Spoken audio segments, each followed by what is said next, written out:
I'd prepped numerous anecdotes and comedic metaphors in preparation for my review of Star Trek 5 Year Mission. Some were convoluted and meandering. One dove into the allegorical messages in the Canterbury Tales by Geoffrey Chaucer. Another had dragons. Ultimately, I figured it wasn't worth it. The game is deficient in numerous categories. The theme is lacquer thin, slapped on a simple die placing mechanic. Character roles are imbalanced. There's very little in the way of production quality. Even the box is devoid of inserts. It offers a handful of cardboard cutouts, a fistful of bargain bin dice, and a stack of cards all adorned with licensed photos and minimal graphic design. In contrast, let's look at another game with a similar mechanic, Elder Sign. Wait, okay, just 1 second. Okay, just click here. Ooh, options. And, okay, wait, all right, and okay, yep, okay, good. And done. All right, take two. Elder Sign. A game focused on die placement, though permeated by original artwork, dozens of tokens, and multiple stacks of cards. The dice are customized, and the game is steeped in a decorative theme based on a rich intellectual property. Both games are relatively inexpensive, with Elder Sign only a few dollars more than the already cheap 5-year mission. Comparing these two games is like comparing an AMC Pacer to a Honda Civic. One boasts quality artistry by a well-recognized company, and the other boasts more glass than the Sky Dome. I think I lost sight of the metaphor there. It's an easy assumption to make Elder Sign the winner in this category, pronouncing 5-year mission as wanting. Even? Mediocre. Yes, thank you. So, set the auto-destruct, code 11A, evacuate the ship, beam to Genesis, and kill Christopher Lloyd. Well, not the actor. But I mean, why play one when you can have fun? Except my friends and I keep returning to Star Trek 5-year mission. But why? Look at it. Its rules are simplistic, the production quality pedestrian. It features rules that are blatantly unnecessary. The character cards are woefully unbalanced. It does so much wrong, commits numerous sins that should cast it from Olympus. And yet it's fun. When you play it, all the shortcomings vanish, and you find yourself enjoying the experience. Somehow. Like brie cheese, covered in mold, bitter taste, yet amazing. Especially with sun-dried tomatoes or roasted garlic. Honey with balsamic drizzle. Lathered in a blackberry compote. Maybe with some toasted pecans. Fringed with a crostini and paired with a nice Cabernet Sauvignon. You know, I got a 2015 bottle of Mission Hill Reserve Cab Sauv that would go great with that. Wait, what was I talking about again? The rules are simple. Each player receives a character card, or multiple if desired, and each receives the same dice. 2 red, 2 blue, and 1 yellow. Underneath the main starship board falls 3 columns, blue, yellow, and red alert decks at the top. Escalation occurs at the beginning of the round with the reveal of one mission of the current player's choice. That player then rolls all available dice and attempts to place them where needed. Die placed are persistent, allowing players to finish missions started by others. When all the required dice are placed, the mission is considered a success. If it features a special ability, that character gains said ability as a single-use bonus. If labeled by the familiar Trek chevron, that furthers the group towards the goal, as the game's success is dependent on reaching a certain number of successful missions displaying this chevron. A mission is lost if removed from the board any other way, including shifting a mission below the 3rd row. Gain 5 failed missions, and the players lose the game. Each card has its own set of rules to make success difficult. There are missions employing a sand timer, priority missions that must be completed before those without this symbol, and there are other obstacles as well. The most frustrating is the alert symbol, indicating another higher mission must be revealed. The goal line can be set as low as 10 successful missions to as much as 20. And that's really it. Player cards also feature special bonuses that range from the valuable to the worthless. Captain Picard gains 1 additional die. Captain Kirk can reroll any die of a specific color. Counselor Troy can give away ability action cards. 2 of these are useful every turn. The 3rd I've never been able to employ. Yes, by the way, I am a TNG, Next Generation fan. I'll just let that ooze to the surface.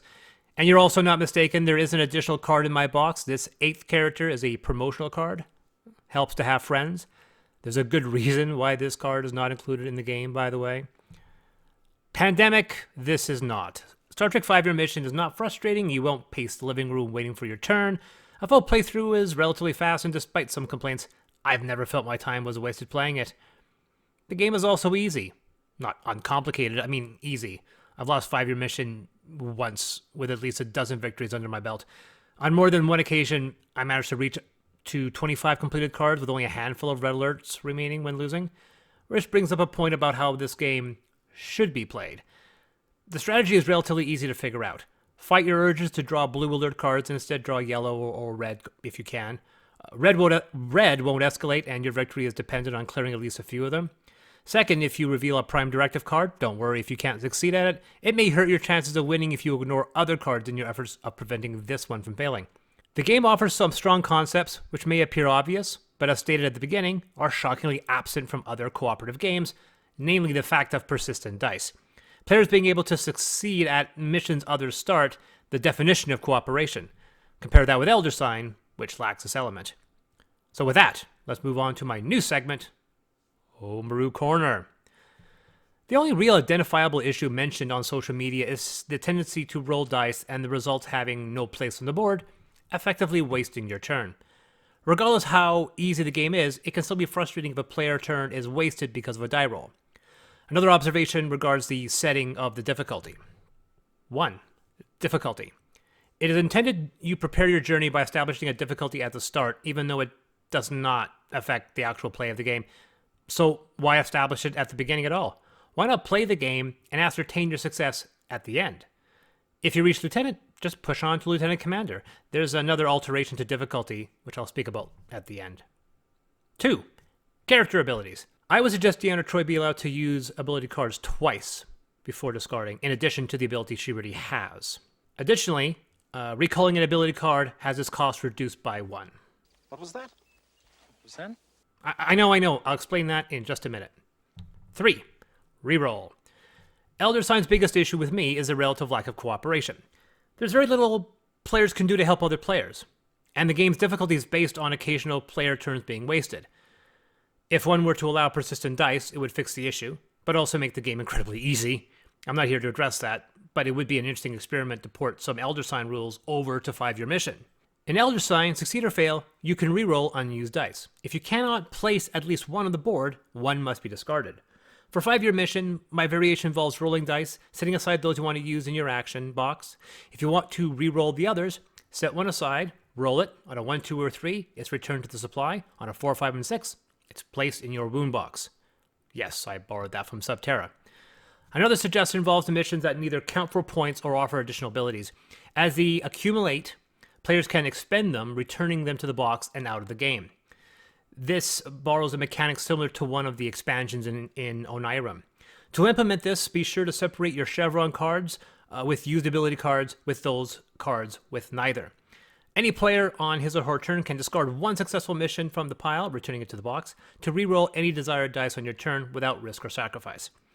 Alternately, 3 cards can be discarded to reclaim and immediately reuse one of the spent ability cards. Both the 3 cards and the ability card are removed to the box, unless the ability card has a chevron, in which case it shifts to the win row. 4. Win state. All of this offers the opportunity for players to be more useful on their turn, reducing the chance of wasting a turn. However, this does make an easy game even easier. This can require an alteration to the win state, where commander difficulty would equate to captain, captain and admiral, and so forth. Admiral will now be 22 or even 24 cards. This certainly will extend time, thus I'm suggesting another alteration. Each time a chevron mission is completed, the Enterprise suffers 1 damage. In every game I played, destroying a ship was never a threat, so this creates an additional sense of urgency and can help mitigate the reduced difficulty. In conclusion, Star Trek 5-Year Mission is a perfect game made imperfectly, which I would take handedly over an imperfect game made perfectly. I take shoddy production over shoddy mechanics, and even though 5-Year Mission gets certain elements wrong, the core works. It's roll for it with a cooperative element. After that, any theme would be incidental. I'm rather surprised they haven't made a half dozen other themes and strengthened the idea with games that look, well, better. Taking that into account, it feels like Star Trek 5-Year Mission's greatest failure was its potential, as ideas could have been spiraled off to make a much better game. And there are other games that are better that are using similar mechanics. And this future may never come, given the closing of Mayfair Games. As it is, it stands on its own, boasting ideas other games employ, while lacking the polish to make it purely great. This is Chris from Deus Ex Machina. I know some of you guys are curious, but no, this miniature Discovery was not part of the box. This was a promotional toy that was given out to people who went to see Star Trek Beyond. I know you're envious, but no, it's something we employed for multiple characters in a 2-player game.